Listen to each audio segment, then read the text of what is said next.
PIVE is mainly built on the fact that many computational methods are iterative methods so that their solutions are refined through algorithm iterations. Under the standard workflow, we have to wait for the completion of the entire iterations of a computational method before we can visualize its results and perform any interactions. Unlike this black box perspective, PIVE visualizes the intermediate results from algorithm iterations, and in this manner, users can perform interactions immediately in real time.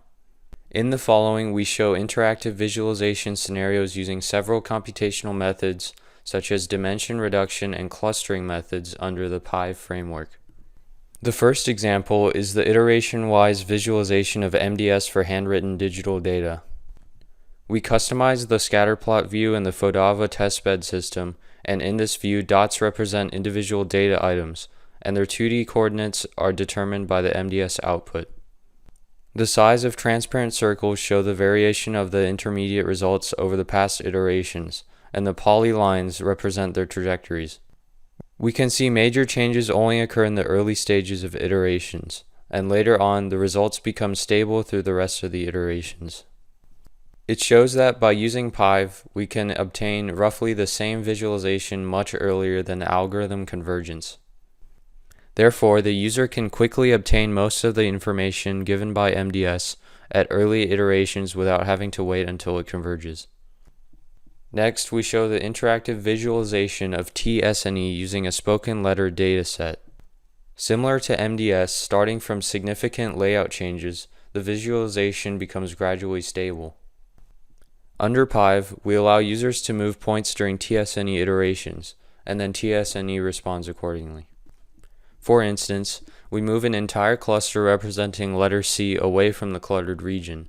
As a result, the cluster for letter Z is separated out accordingly, which indicates the letters C and Z sound similar to each other.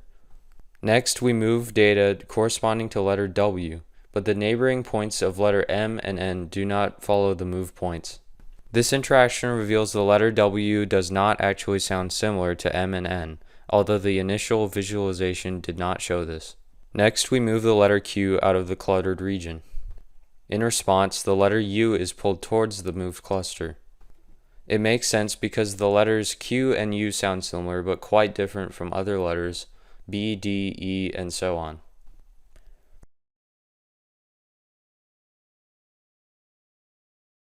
Finally, we try to separate out the two letters L and O by moving parts of them away from each other. Now their separation becomes clearer in the visualization, and at the same time, we can identify the overlapping data instances between L and O, which might sound alike.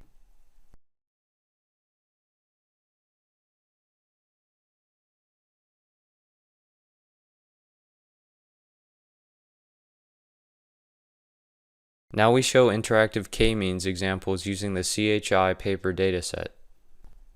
We customize the text visual analytics system Jigsaw, and in this view, dots represent individual data items, and their cluster label changes are visualized as arrows, and the color of dots represent the previous cluster membership.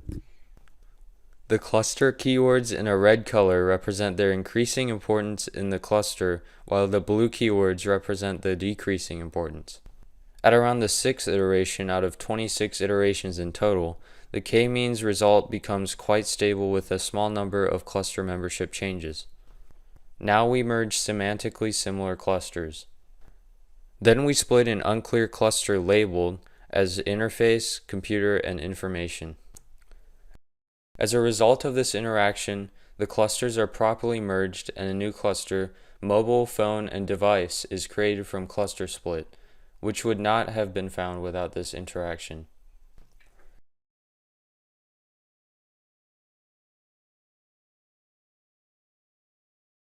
This concludes the real-time interaction scenarios under PIVE.